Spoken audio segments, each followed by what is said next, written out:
I mean, just what a game. I mean, what a game. Emmanuel's a really, really, really good basketball team with really good players, really good coaches.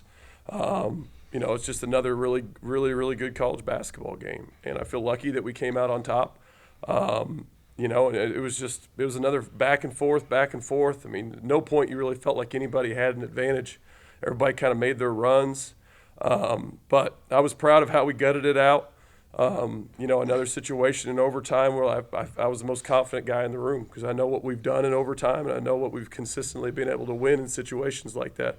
And I think we did a good job in that. So I'm proud of these guys. I mean, I told them in the locker room, I don't think there's any coach in the world right now who's as proud as I am of this group. Yeah, how rewarding is this after the history you guys have had in this event as a group, trying to get it done? It's not necessarily the history. I think just the adversity our team's gone through recently. We've gone through some stuff recently, some trials and tribulations. And I think that's what makes it sweeter than anything is just seeing this group kind of band together.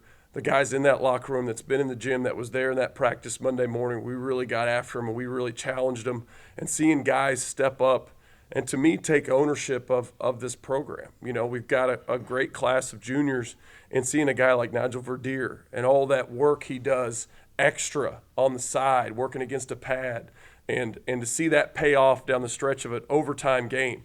To see a guy like Elijah Cobb who is constantly battling bugs and injuries, and to see him push himself to the brink of collapse, guarding arguably the best player in the nation and getting the biggest stop, one of the biggest stops in my opinion in the history of UNCP. So that's what's more rewarding and satisfying than anything, to see these guys and their hard work kind of culminate in the cutting of nets.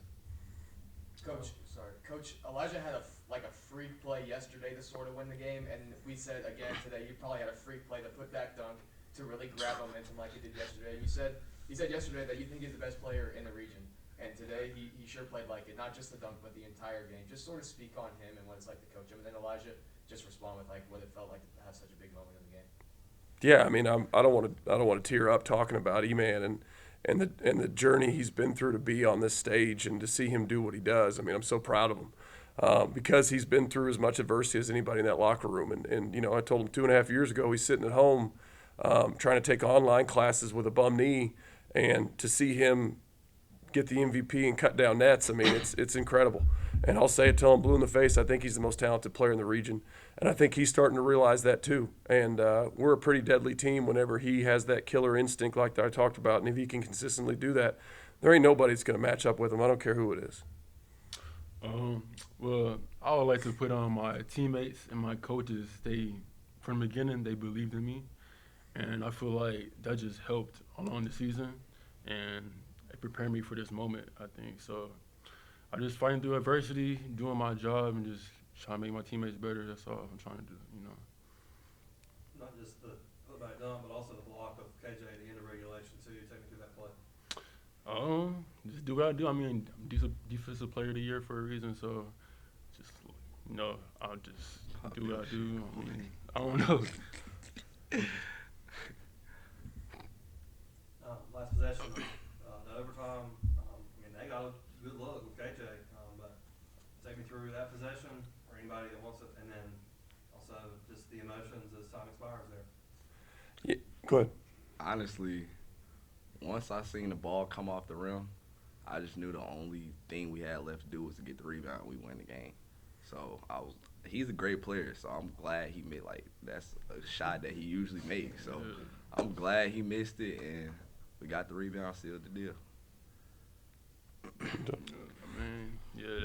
I'm surprised he missed, but, we got the rebound, and then, all the emotion just came to us, and it was just a dream come true.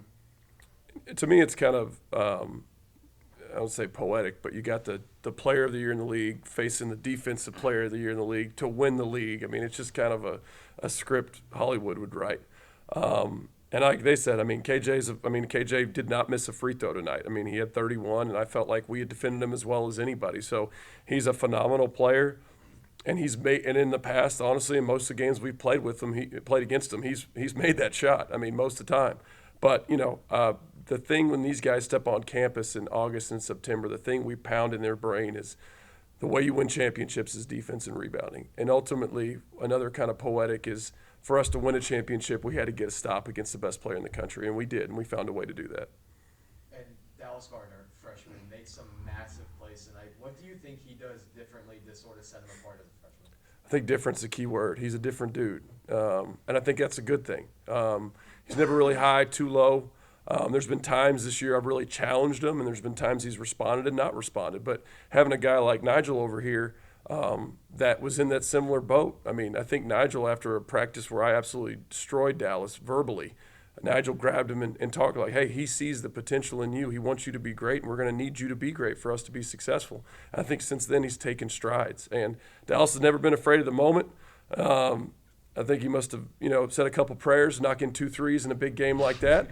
But he works on his game. I mean, he deserved. I mean, in practice, he's a good shooter. He just doesn't have the confidence sometimes in the game. But, I mean, he made some clutch plays, and I'm also proud of 2 assists, 0 turnovers for him as a freshman in that game, So it's just like, to me, it's this continued cycle of guys like Dallas or like Nye, like Brad, their freshman year playing behind some really good players and them contributing to success, and guys like David Strother and Tyrell Kirk before them that contributed as freshmen to juniors and seniors, and Dallas has kind of taken that heed and become that next freshman up, and once he gets his opportunity, he's going to be that junior, senior. We're going to have another freshman that he's got to, talk off the ledge sometimes. And Nygell, he talked about your leadership with Dallas, but also a pretty key moment is when Bradley picked up a technical foul. You were the one over there sort of calming him down. What was your message like to him, and then what is it like for you just to be like the leader of this group on the court? Me and Brad been doing this for 3 years now. That's my brother. So whenever he gets in that moment where he just flashes out, I'm the one who could talk to him and just calm him down because he knows what we've been through. So as soon as I seen him get that check, I knew he's one of the best players on our team. I had to go talk to him and just pull the rest of the team together, keep us together, and just find a way to win. NCAA tournament coming up. Got a few days to prepare for whoever it ends up being. So what will the next few days look like, and how much you guys looking forward to that opportunity? Well, I really want them to enjoy this moment. I mean, there's guys that go through their entire careers, coaches, players, that never get to do what we did today. So I want them to enjoy it today. I want them to enjoy it tomorrow. Obviously, we probably need to take tomorrow off, we think. Yeah, it's probably a good idea. But I want them to enjoy it. I want them to be with their families. I want them to talk to their friends and just enjoy the moment. And when the NCAA tournament, when we start preparing for that, we'll prepare for it. But right now, it's enjoy this moment with your teammates and your family.